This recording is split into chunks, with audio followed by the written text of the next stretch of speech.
Nous avons l'honneur d'inviter Monsieur Andriamanjato Toky, représentant de la délégation permanente de Madagascar auprès de UNESCO, de présenter cette table. Delegation Madagascar to introduce this round table.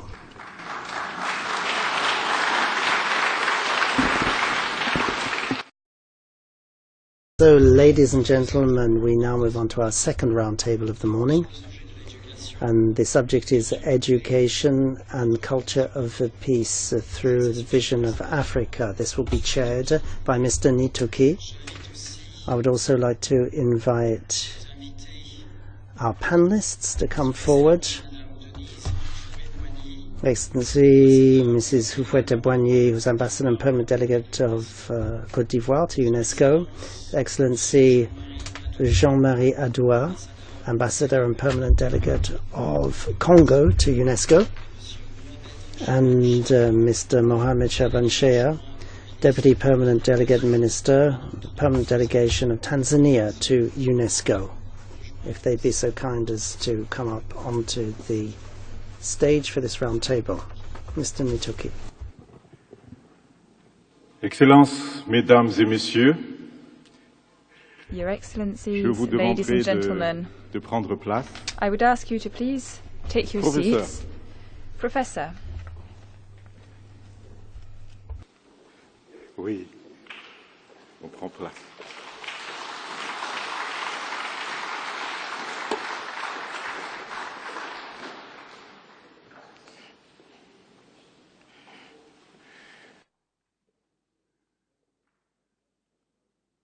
Excellences, Mesdames et Messieurs, Your Excellencies, ladies and gentlemen, welcome to this round table. sous la couverture This round table will et de la focus on the friendship and brotherhood between Vous nations. savez certainement, As you doubtlessly l'Afrique are est aware, une priorité Africa majeure is a major priority here at UNESCO, et nous avons l'habitude de and célébrer la journée de l'Afrique qui est it le is 21 custom mai. for us to celebrate Africa Day on the 21st of May by organizing the African Week here in UNESCO. L'Afrique a ses spécificités, Africa has its idiosyncrasies, it has its own culture, it has its own et history, la semaine africaine and donne un aperçu African Week de tout cela au grand gives us an oversight of all par this, le biais de l'exposition, thanks to des séances exhibitions de cinéma, and du bazar, des movies, conférences, bazaars, et la conferences. table ronde qui s'intitule This round table, Éducation et culture which de is la paix called selon la Education and a vision Culture of africaine, Peace through the African Vision, is being organized with a view to deux événements establishing a link majeurs between qui se two passent key events actuellement en même temps. which are occurring here simultaneously at UNESCO, La semaine africaine namely the et African Week le VESAK and the que nous sommes en VESAK train de celebrations. célébrer actuellement. Je remercie I would like les to dignes thank représentants de l'Afrique the honourable representatives of Africa ont accepté de who venir have kindly accepted to come and share their views with avec nous us tous aujourd'hui. on this issue here Excellences, today. Mesdames et Messieurs, Your Excellencies, ladies and gentlemen, l'Afrique est en voie de développement Africa et is cherche le in chemin full development, du développement and durable. we aspire to achieving sustainable development. However, one cannot impose on Africa a development model brought from abroad, a model which would not take into account Africa's history, Africa's culture. Africa needs to recover its greatness on the basis of its ancestral values, values which place humankind at the center of life and of the world.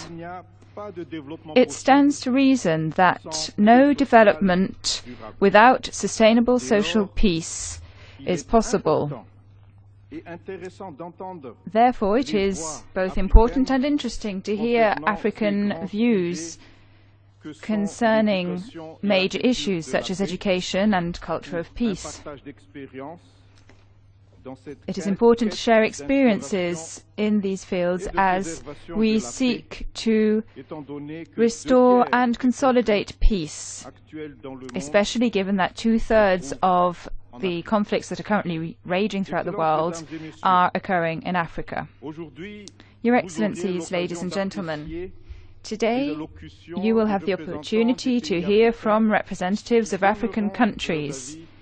They will share with you their opinions on the topic of the round table. I myself am the permanent representative of Madagascar to UNESCO, and I would like to underscore the role of education and peace in the life of communities in Madagascar. It is no exaggeration to say that a culture of peace has taken root in Malagasy culture. There are many Malagasy proverbs and views which keep this culture of peace alive today. This culture of peace underpins community life in Madagascar, and it is based on two key concepts. Firstly, what we call Fiaramun, meaning living together in peace. The saying goes as follows: it is better to be hated by princes than by the people.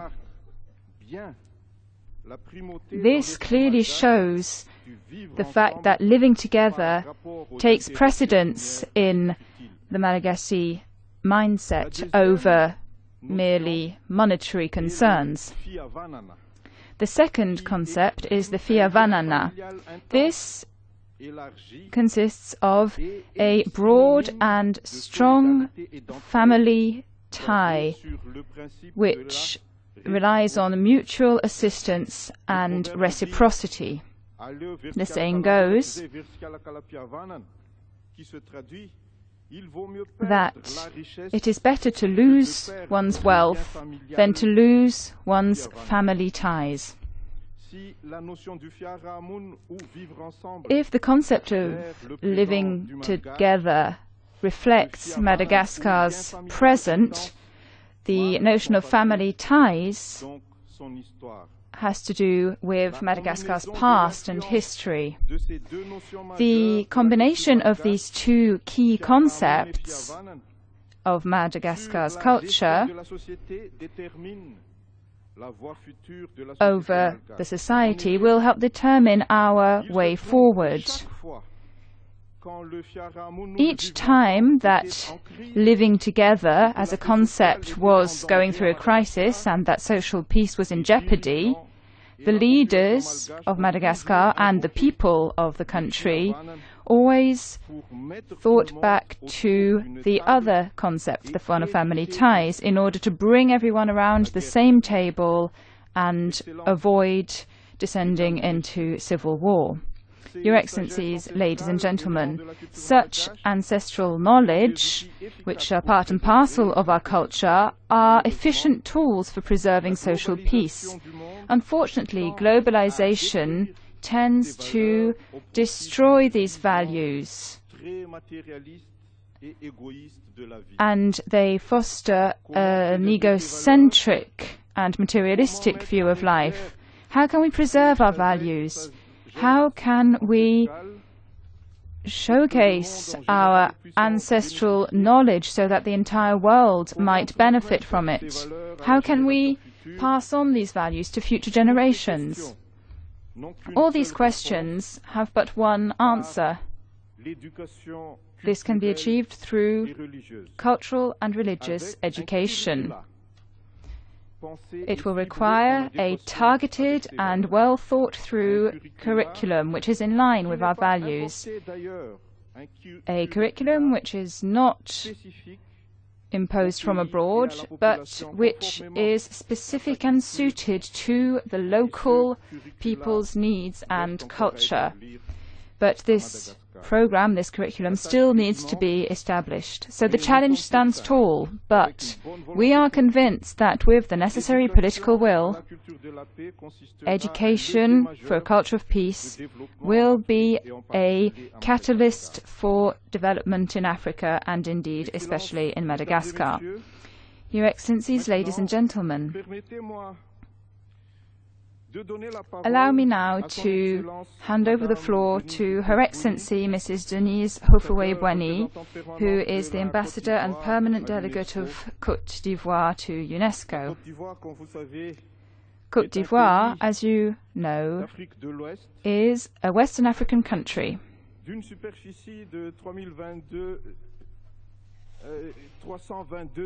It covers 322,460 square kilometers, so it is quite a large country.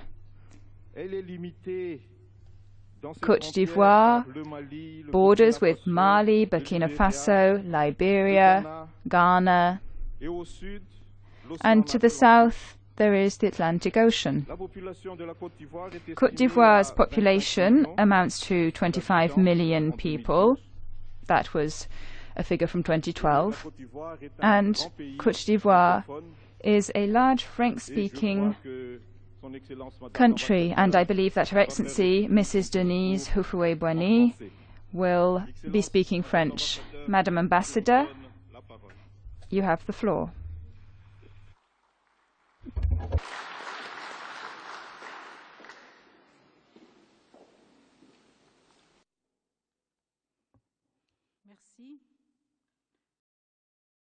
Your Excellencies, ladies and gentlemen, allow me first and foremost to thank you for inviting me to this round table, and in particular I would like to thank the Permanent Delegation of Sri Lanka to UNESCO. We're here to talk about the African vision on education and a culture of peace. I would say that peace is a universal, cardinal value, one that is sought after by all peoples. It is the quest for peace which defines human existence, for peace is tantamount to health. It is what we must seek for above all. It is the benefit without which we cannot benefit from anything else. An African historian, well known here in UNESCO, once said those words. What can we say of peace in traditional African culture? Africa is the cradle of humankind, and Africa has been underpinned for a long time by a quest for peace. We need to seek maximal consensus, and customary law used to be what was imposed upon all people, including kings. In African civilizations, when agriculture was practiced prior to colonization, and when prosperity hinged upon land and those who toiled the land, the norm was to include all social groups in this endeavor. The socioeconomic reality required including all sectors and groups of society. Therefore, any factors that would disrupt the social balance and the quest for peace were discarded and rejected. Therefore, when conflicts occurred, mediation was always resorted to. There were socio-professional groups dedicated to this job, to mediation for resolving conflicts. Discussion was of the essence, and negotiations could last a long time, for they were considered to be a key investment for society when it came to healing wounds. In Africa, there are several sayings and tales which sing the praises of unity, courage, forgiveness, peace and solidarity. For instance, in Africa, it is said that two hands can wash each other. It is also said that when you hold an object together, that object might be soiled, but it will not break. It is also said that if your neighbour's house is burning, you should help them put the fire out, not only to prevent the fire from spreading, but so that your neighbour will come to your aid when you need help. What can we say of peace and education in Africa? Africa is the continent of a culture of oral tradition, and initiation rites would serve to hand down traditions within families. Initiation rites, in other words, a form of education, would help transmit to young generations within forests or other places the values of societies. Thus, the respect for deities, respect for ancestors, respect for customs, and respect for others, courage, patience, and tolerance, all these values and values of humanism, harmony, and peace were thus passed on. Sacred rites were also taught. In families, over the years, this learning was transmitted to young people through tales and songs. And people who were egotistical were made fun of. And it was always the good, the generous, the people of peace who won out. Through these proverbs and sayings, referring to peace, tolerance, and solidarity, the very concept of the culture of peace in modern Africa that now has access to education has not given up its goal of peace. On the contrary, it has encouraged another form of education for peace, and therefore the very concept of education for peace as developed by the United Nations organizations and then by UNESCO today was in fact born some 25 years ago in Africa, in Côte d'Ivoire, in particular in Yamoussoukro in 1989. According to that vision, peace is to be considered like a religion. It's a form of behavior. By way of conclusion, I'd like to say that the Culture of Peace program set up by UNESCO should encourage the teaching and spreading of values and practices that date back to traditional Africa based on nonviolence, peace, justice, without which peace is impossible. Africans must make that effort themselves. Thank you.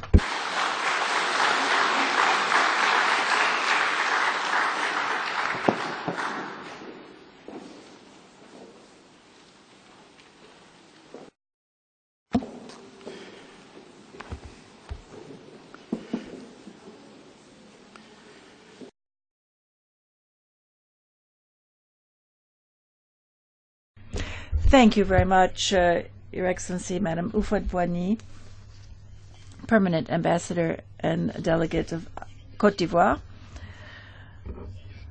for that speech, which has given us better understanding of African oral culture, which is the very basis of African society and which has enabled us often to stabilize the situation and bring about peace in countries undergoing crisis. She also mentioned the idea of transmitting ancestral values, rituals that weren't being better known throughout the world, because these African rituals are also part of the intangible heritage of humanity. I would like to give the floor now to His Excellency Mr. Jean-Marie ADOUA, who is Ambassador and Permanent Delegate of Congo to UNESCO. The Congo is a country in Central Africa on either side of the equator with 4.7 million inhabitants. And it's a neighbor to Gabon, to Cameroon, to the CAR, to the DCR, and Angola. And it covers some 1,300 square kilometers from the north to the south, from the Central African border to the Atlantic Ocean. His Excellency, Mr. Jean-Marie ADOUA, you have the floor, sir.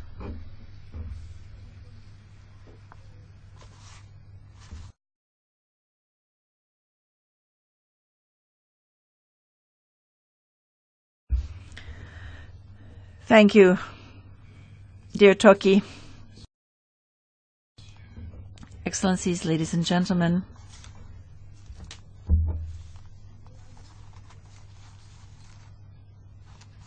Is the sound working?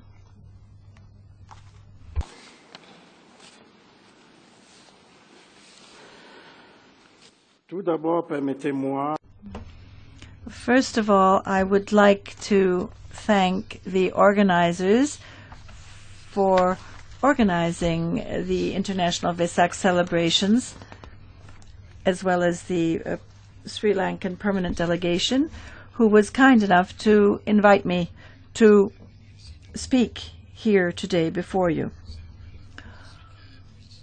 Indeed, there is much variety in Africa. Having heard the two previous speakers, I realize that Africa is at the same time quite unified. You find the same reality in many different countries of Africa. But since I've prepared a presentation, I can't just be satisfied by what they have said, and therefore I shall read my presentation. Mr. Toky presented my country partially, and I'd like to add a few aspects, because there are two countries with the word Congo. My own, which Mr. Toky presented, with 340,000 square kilometers, some 4.7 million inhabitants, and the other Congo, the Democratic Republic of the Congo, which is much bigger, 2 million square kilometers and 70 million inhabitants. So there are two countries. There is the Congo and the DRC.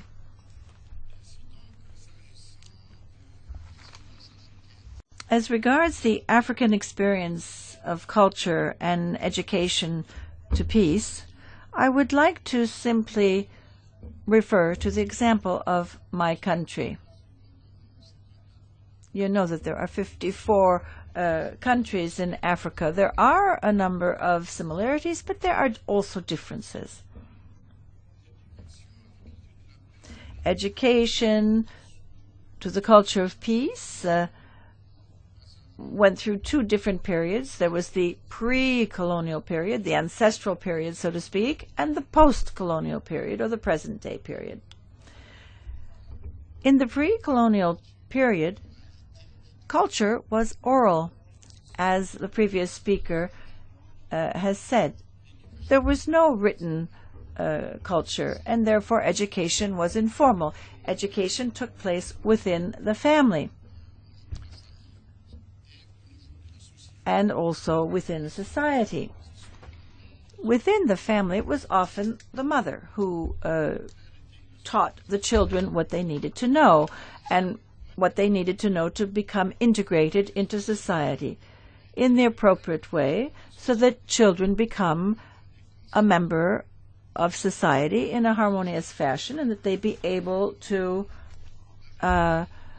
live in harmony with the other inhabitants. They participated in hunting and farming, dancing, organizing events, etc. Obviously, the fathers also contributed to the education of children, teaching them to fish, to hunt, etc.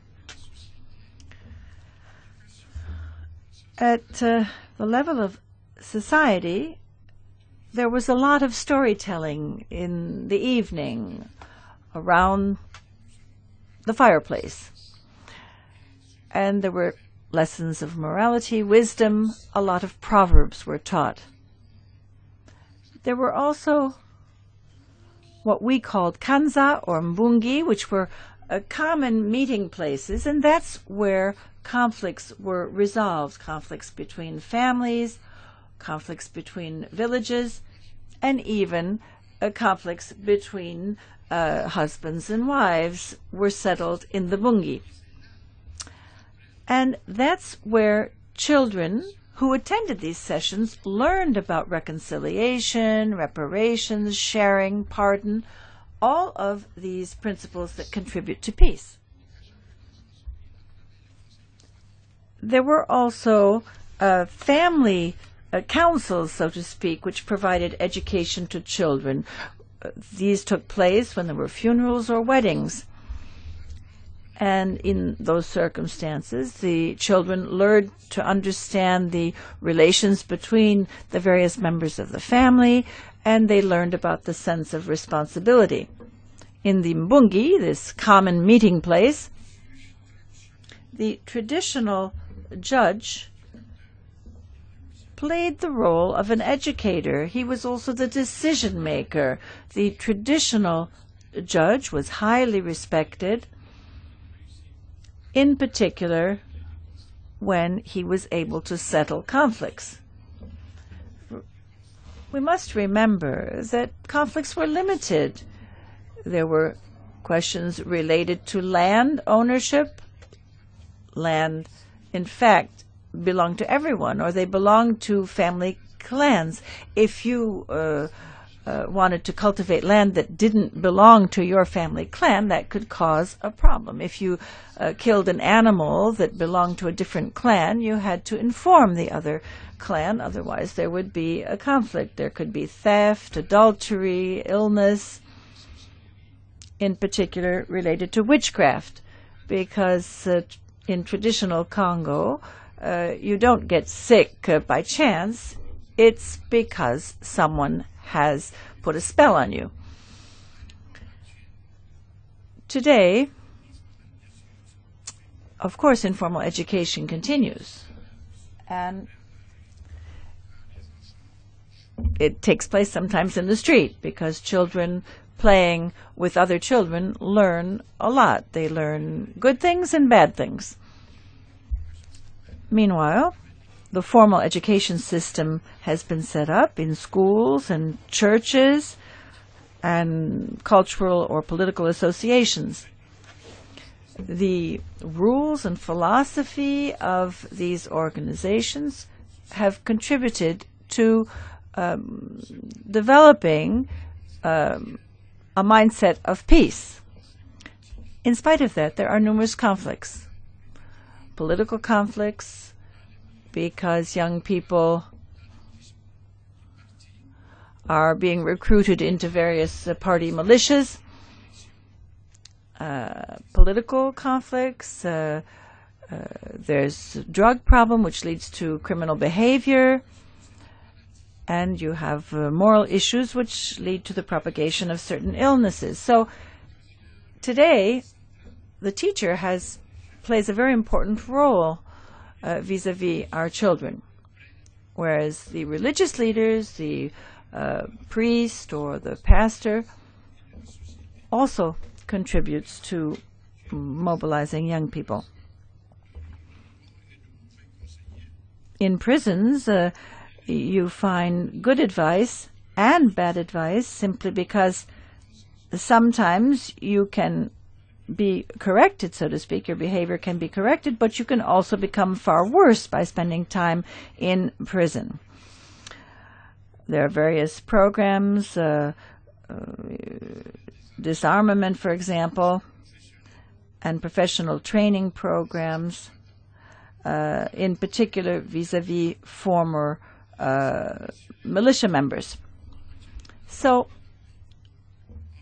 as regards the culture of peace, the Mbungi in the Congo, this common meeting place, was a place for people to learn and become more harmoniously integrated into society, because the elders recall all of the qualities and virtues which are necessary for young people to live in their villages in the spirit of solidarity and friendship. Let me recall, however, what has taken place in some African countries. For example, in South Africa, people talk about Ubuntu. In South Africa, Ubuntu is a purely African value which includes the idea of pardon, the sense of humanity and harmony, respect of others. And it's a form of education which favors international sharing. In Senegal, they talk about a land of hospitality.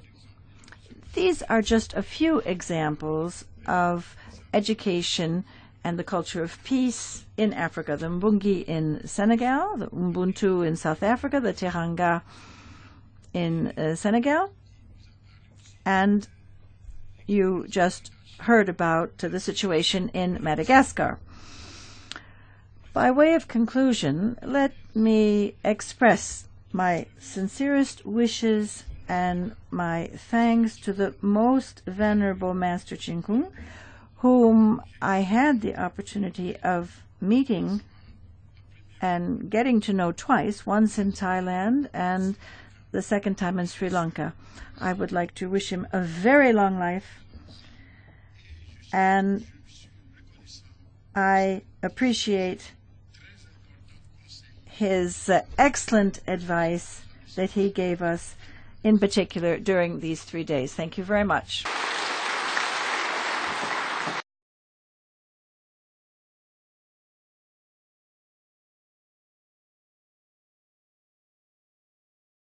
I would like to thank once again His Excellency Mr. Jean-Marie ADOUA, who is the Ambassador and the Permanent Delegate of Congo to UNESCO. I would like to thank him for telling us about Congo's experience with regard to education and a culture of peace. I will now give the floor to Professor SHEYA, who is the Deputy Permanent Delegate of Tanzania to UNESCO. Tanzania is an Eastern African country. It borders the Indian Ocean in the tropical part of the Southern Hemisphere. Tanzania is surrounded by Kenya and Uganda to the north, Burundi and Uganda to the west, and the DRC. Then there's Zambia and Malawi to the southeast, and Mozambique to the south.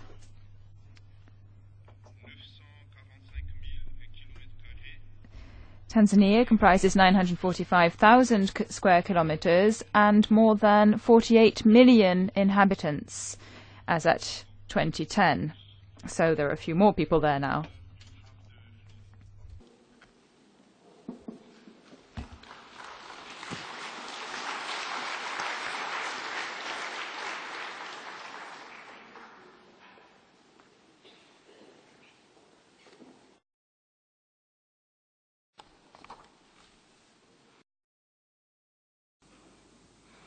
Mr. Chairman, Excellencies, ladies and gentlemen, I would like to begin my address by thanking the permanent delegation of Sri Lanka to UNESCO for inviting me to participate as a panelist in the context of VESAK celebrations at UNESCO.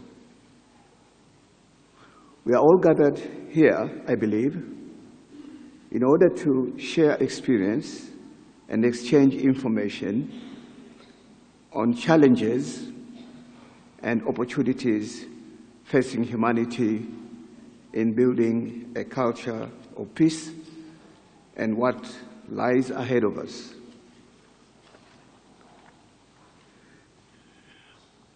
Ladies and gentlemen, if I were to ask a simple question, is the world a peaceful place to live? Is the humankind a peaceful species? I dare say some of you would say no, or it depends. It is this negativity or uncertainty I would like to address in my intervention, focusing on Africa and borrowing the experience of Tanzania, the country that I know best. Mr. Chairman, in the distant past, African people were less mobile and were mainly confined to their traditional land. They acquired languages, shared unique cultural expressions, norms and values, and what have you. It is through such means the various groups maintained their ethnicities and cultural identities. Tanzania has 120 ethnic groups with unique cultures and languages. The country is endowed with vast land, which is a natural habitat of various plants and animal species. The biggest asset of Tanzania are its cultural diversity and its biodiversity. The two are interlinked and interrelated. With time, people moved away from their traditional lands to other parts of the country in search of new socio-economic opportunities and self-development advancement. These movements were to a large extent towards the coastal area where opportunities seemed abound. Apart from this internal movement of people through rural-urban migration, the coastal area had for centuries received visitors from other parts of the world. They came mainly from Persian Gulf, the Arabian Peninsula, and the Indian subcontinent, Europe, among other parts of the world. A number of them made Tanzania their permanent home, thus adding a racial dimension to the rich cultural diversity. The coastal area, particularly the city of Dar es Salaam and its region, is the melting pot of all Tanzanian cultures and civilizations. Over the years, people of different cultural and racial origin have lived unperturbed in the Swahili localities with no sign of clashes of cultures and civilizations. Intermarriages quietly took place, and they are now on the increase, breaking the barrier of ethnic, cultural, racial, and religious divide. This is a testimony of the harmonious relationship that existed and continues to exist among the Tanzanian people. Further, Tanzania has a unique advantage over other African countries in that it has the Kiswahili language, the lingua franca of the people, which has played a bigger role to unify people of all races, cultures, and linguistic diversity. Tanzanians can communicate with each other in Kiswahili, thus breaking the language barrier between them. Tanzanians have always lived in peace and harmony with each other and with the nature. The practice of utani, a Swahili word, which can be literally translated joking relationship, which is also predominant in other African countries. The utani among various ethnic groups in Tanzania has helped to keep the relationships and to maintain peace with each other. With a few exceptions, one could safely say Tanzania is an island of peace in the continent of Africa. In one of his famous speeches when addressing the nation on the question of peace and its sensitivity, the father of the nation, the late Mwalimu Julius Kambarage Nyerere, likened peace to a tree, which he said should be watered regularly so that it can flourish. He therefore cautioned the Tanzanian people to value peace and to be extra vigilant to ensure that their peace tree is nurtured. Mr. Chairman, ladies and gentlemen, in less than 100 years, humankind has witnessed 2 world wars, which has devastating effects. This untold human tragedy and suffering caused loss of valuable lives and properties that took years to regain. Humankind should learn from this experience. Never, never, and never again should mankind destroy itself to such an extent. Humankind should live in peace, should avoid wars, and should settle conflicts amicably. It is in this context the United Nations and UNESCO have put dialogue among civilizations, cultures, and people on top of their agendas. As we all know, the preamble of UNESCO Constitution states that since wars begin in the minds of men, it is in the minds of men that the defenses of peace must be constructed. Yes, if we want to address a culture of peace, we should first address the mindset, the attitude. It is people's attitude that must change from a culture of war and violence to a culture of peace and non-violence. It is against the above background UNESCO was created. It is also not surprising that UNESCO was designated by the United Nations General Assembly as the lead agency for International Decade for a Culture of Peace and Non-Violence for the Children of the World, which took place from year 2001 to 2010. This responsibility entrusted on UNESCO has been taken seriously and has been reflected in UNESCO various midterm strategies, including the present medium-term strategy, which spans from 2014 to 2021.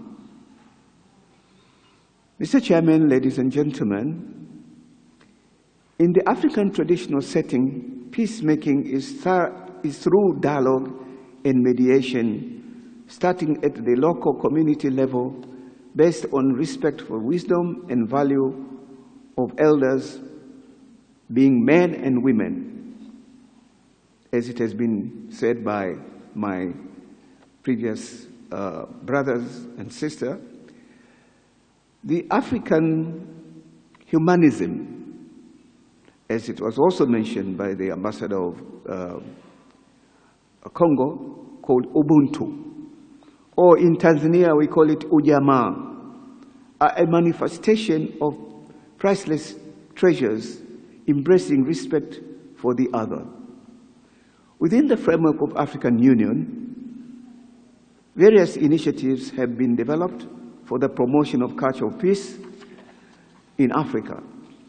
These include the Panel of the Wise, which is a body of African eminent personalities who are peace brokers, and the Make Peace Happen campaign, an initiative that engages partners to encourage all citizens to play a part in making peace happen across Africa. African success stories in peacemaking include the avoidance of potential post-apartheid conflict by the Truth and Reconciliation Commission, which was headed by Bishop Desmond Tutu of South Africa, and the settlement of a border conflict between two sister countries, Nigeria and Cameroon, over a piece of territory which was said to be rich in mineral and fishing resources, which was resolved by Kofi Annan, former US Secretary General, and also a son of Africa. Ladies and gentlemen, the late Martin Luther King once said, "We must learn to live together as brothers or perish as fools." These wise and philosophical words of Martin Luther King have a great value in them. Humankind should therefore embrace and practice a culture of peace and nonviolence, which essentially constitutes values, attitudes, and behaviors that reflect and inspire social interaction and sharing based on the principle of freedom, justice, and democracy, all human rights, tolerance, solidarity, that reject violence and endeavor to prevent conflict by tackling their root causes to solve problems through dialogue and negotiation, that guarantee the full exercise of rights, the means to participate fully in the development process of their society. In Africa, the concept of culture of peace, in addition, delineates the integration of belief system and forms of spirituality, indigenous knowledge and technologies, traditions and forms of cultural expression that contribute to the respect of cultural diversity. Humankind must avoid a culture of war and violence, which is a contradiction with a culture of peace. For a guaranteed human existence and security, we must strive to build a better world and a better future where all people live in harmony and peace with each other as well as with the environment. Societies that live in peace are more likely to develop. Conflicts and disharmony are paradoxical to sustainable development. Individuals or groups who live in conflicts have their minds and resources focused on gains and victory over others. This makes development to suffer. Development and peace are sine qua non. The two are interdependent and mutually reinforcing. They nourish and flourish from each other. Mr. Chairman, ladies and gentlemen, the Tanzanian society is presently facing unprecedented challenges, which include socio-economic disparities, uncontrolled rural-urban migration, youth unemployment, fast-growing urban population, erosion of traditional value system, just to name a few. Another challenge facing Tanzania today is the rapid technological change, which offers opportunities for development and yet can thwart development if peace is eroded. In particular, the information and communication technologies, which are a manifestation of computers, internet, social network, cloud computing, real-time television, cellular phones, etc., can create new perceptions, new worldviews, new understandings, new psychology, new relationships, new institutions, and new culture. We should strive to understand and manage technological change to respond to culture of peace and nonviolence. While it may seem relatively simple to deal with technological change, the formidable challenge is how to deal with the social and behavioral aspects associated with technologies. The ability to transmit and receive information in real time can create profound global responses. Through the power of satellite communication and the internet, a local event in one part of the world can turn out to be a global event. We now witness various acts of violence, terrorism, gangsters, crime, hooliganism through global television channels, video films, the internet, etc., which could have profound impact and implication to societies hitherto not exposed to such social ills. The children and youth are particularly vulnerable as they can easily be influenced by media propaganda. Copying bad social habits and practices can harm the social fabric of what otherwise was a peaceful, loving people. In this regard, the well-kept African traditions and the value system are under constant attack, and the African resources are often a source of war. How then can peace be ensured given the strong evidence of erosion of values, excessive greed for our resources, rise in organized crimes and acts of violence, emergence of religious extremism and political fanaticism, increase in socio-economic disparities, and growing number of conflicts, acts of intolerance and of human rights violation, recurrent acts of savagery resulting in loss of lives and properties, therefore threatening the foundation of peace and human security. These are some of the questions that we need further reflection. Mr. Chairman, ladies and gentlemen, the renowned scientist Albert Einstein used to say, the world is dangerous, not because of those who do harm, but because of those who look at it without doing anything. While it is impossible to change the past, we should now work hard to change the present in order to pave the way for a better future for present and future generations. Peace is not the absence of war, and peace does not fall like manna from heaven. Peace has to be cultivated and nurtured. People's attitude have to be transformed and social engineered to value peace if peace is to be sustained. Peace begins within the individual. If one is not at peace with oneself, it is not possible to be at peace with others.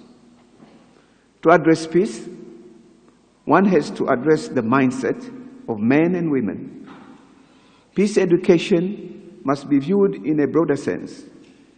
It must include what is taking place at home, at the family level, in the educational structures, that is school, adult education, centers, youth training schemes, cultural centers, universities, etc., in the communities and in the society as a whole. Through peace and human rights education for global citizenship, we can instill in the minds of learners a culture of peace, accountability, attitudes, shared values, human rights, democracy, tolerance, and mutual understanding, respect for the other, skills and behavior to live together successfully. These social values and practices cannot fall like manna from heaven. A correct effort is needed to inculcate them. This points to the urgent need to re-examine the education system and curricula by introducing citizenship education, education for sustainable development, as an integral element of quality education in schools and lifelong learning. Further, school should not simply be a place for rote learning. All children should be taught peaceful means to manage conflict and to prevent violence, consistent with the Hague Appeal for Peace Global Campaign for Peace Education and the United Nations and UNESCO programs. As we pursue the 4 pillars of learning, learning to know, learning to do, learning to be, and learning to live together, the school should ensure that the foundation of global citizenship and sustainable development are constructed in the minds of learners. It is in this context, target number 47 of the United Nations Sustainable Development Goal 4 and the corresponding target number 4.7 of the Framework for Action Education to 2030 towards inclusive and equitable quality education and lifelong learning for all come to play. Further, the pedagogical use of colonial history of Africa, a project under UNESCO, has an inspired value for a culture of peace in Africa. Mr. Chairman, ladies and gentlemen, at this juncture, allow me to make some few suggestions. In order to build a solid foundation for peace, there has to be a new social contract, embracing ethics, accountability, citizen involvement, collaboration, flexibility, patience with its citizens and civil society organization with the heart of the public interest, educational institution, business, media, and religion. Each one in its area of competence and in its own right has the moral responsibility of advancing peace in society. The media, in particular, has a greater role to play by ensuring that the public receives appropriate and balanced information. Non-sensational information targeting positive behavioral change and character transformation for building a culture of peace should be encouraged. The religious and political leaders are a powerful group. In their pronouncements, they should preach peace and not hatred. They should avoid preaching sentiments of extremism or incite their followers to practice acts of violence of whatever form. Their leadership and guidance is needed to help build a better Tanzania, a better Africa, and a better world, a world of peace.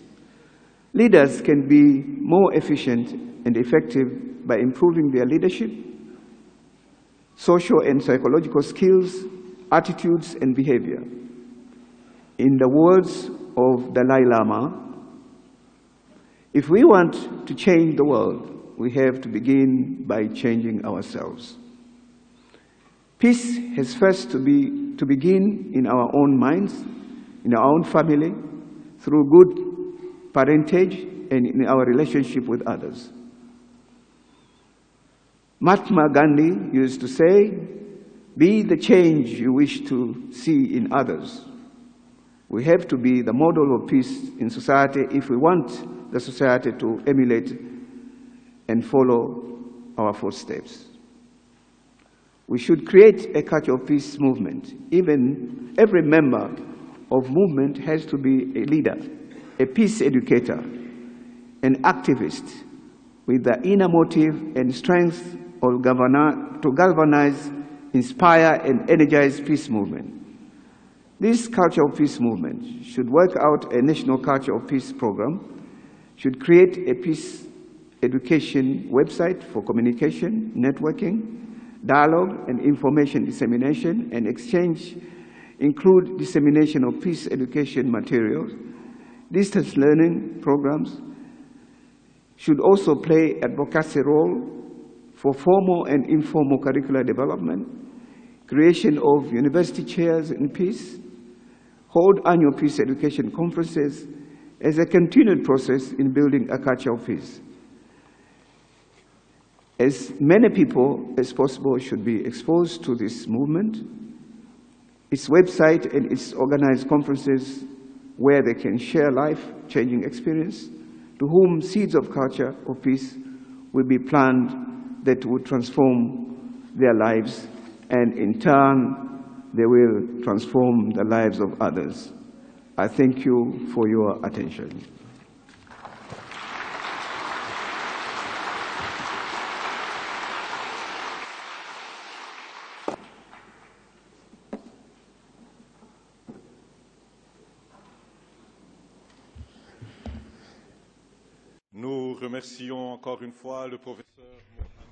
We would like to thank Professor Mohammed SHEYA, who's the Deputy Permanent Delegate and Minister with the Permanent Delegation of Tanzania to UNESCO.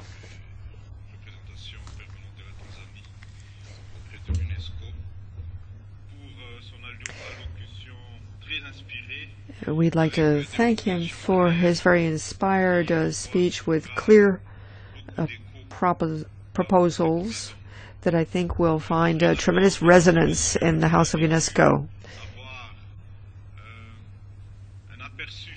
Ladies and gentlemen, you have now had an oversight of the African vision of the culture of peace and peace education.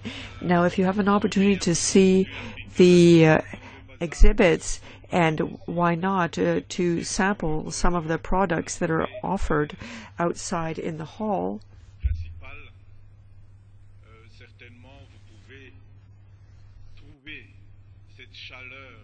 You will be able to experience firsthand the warmth and the humanity of Africa, which is our land of origin, which is truly the cradle of mankind. We have some time yet. If some of you would like to put some question to our panelists, I would like to ask you to raise your hand, and you will be given a microphone, and our panelists will take your questions.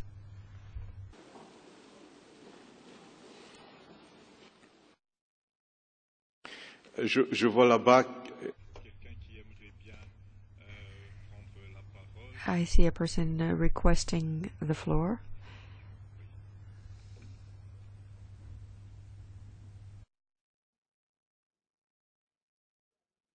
Just to, if someone asks, tell in French. Hello. Actually, I have one question to Mr. Toky yourself. And thanks for your speech. So, in one of your speeches, you were talking about some of the globalization has destroyed some of the traditional culture value in your country. Could you please elaborate this a little bit more? And I think some other countries, like China, has also experienced this kind of issue. And this is still going to be an issue in the future. Could you please share some of your view about what can be learned from other countries to avoid this culture and tradition impact by the globalization? Thank you. Merci, Monsieur. Thank you for this question. Maybe we can listen to several questions straight away and then respond to the questions. Are there any other questions in the audience?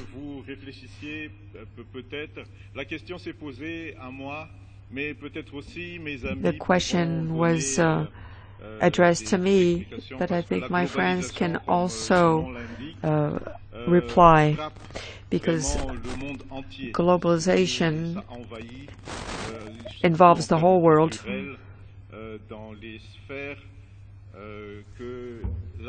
And in cultural terms, globalization is felt in areas where it may not even be expected to have an impact.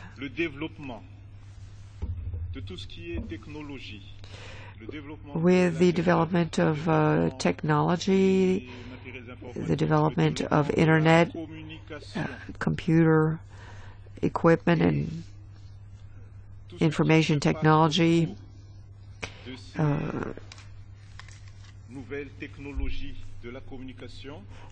and with all that has flown from ITCs, we have seen that many other cultures aren't necessarily adapted to the local culture, but they're somehow brought in. And unfortunately, everything that is brought in from the outside is more readily accessible to young people than the teachings of the elders, the ancestors, the parents, who are also trying to pass on their own teachings, but with the methods that they use and that they had available to them, such as tales, proverbs, speeches, books, stories.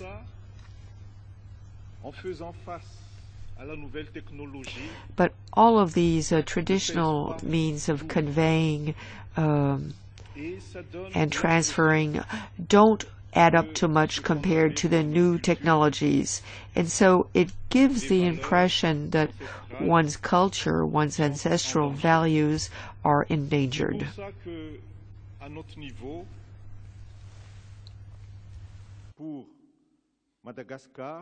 This is why, in my country, Madagascar,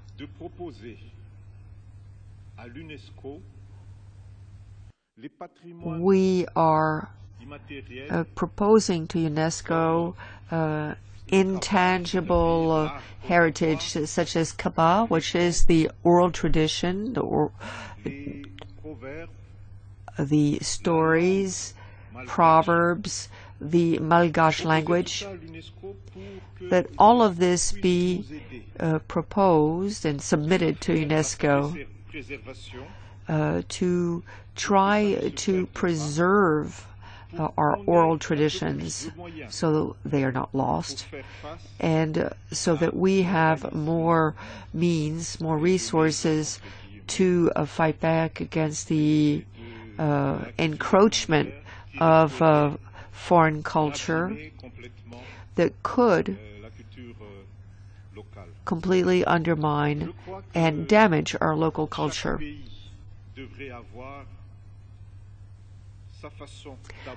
I think that each country should have its own way to deal with this problem. One thing is certain: every country has to do what is necessary so that ancestral values that come literally from our ancestors, that are to be found in books, in writings, are preserved, spread, and shared. In this way, the younger generations will be able to know where they come from, to better understand where they are headed. And I hope that the younger generations will then work for one goal: peace and harmony on earth. Thank you.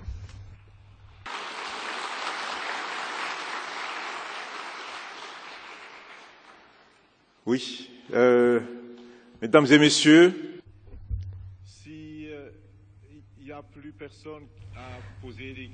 ladies and gentlemen, if there are no other questions we would like to thank you for coming, for being here, for your attention,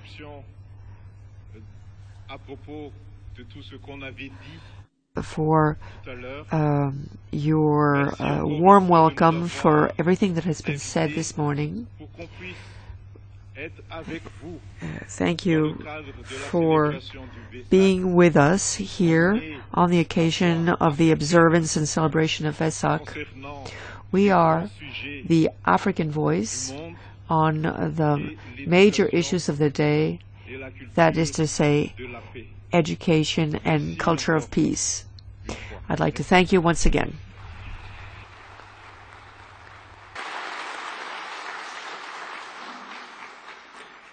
Excellence, professeur, merci beaucoup. Et si vous voulez bien rester avec nous quelques secondes. Thank you. If you would please stay with us for a few more minutes. Pour vos contributions ce matin. Je voudrais inviter le vénérable. I would like to invite the Venerable Wolfshin, Deputy Director of Pure Lane Learning College from Australia, and the representative of the Venerable Master Chin Kung, to come up to the stage for the presentation of some mementos to His Excellency the Professor.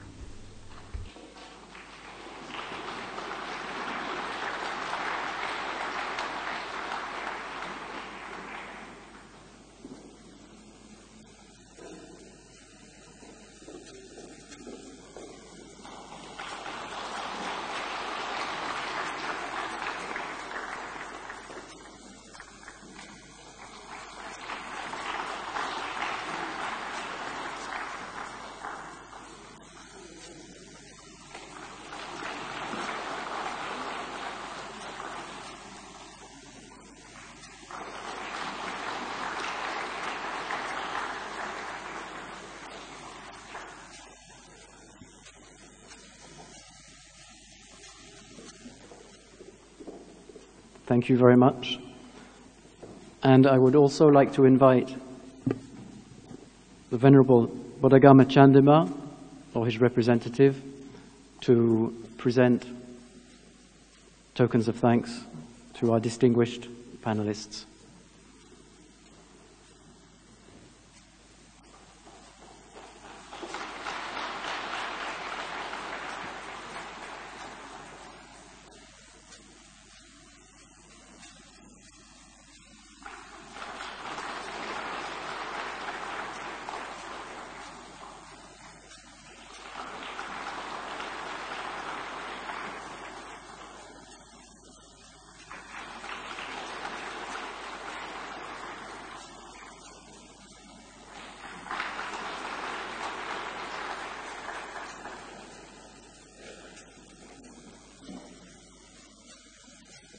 Thank you very much. Excellence, Monsieur le Professeur, merci beaucoup. Excellencies, Professor, thank you very much.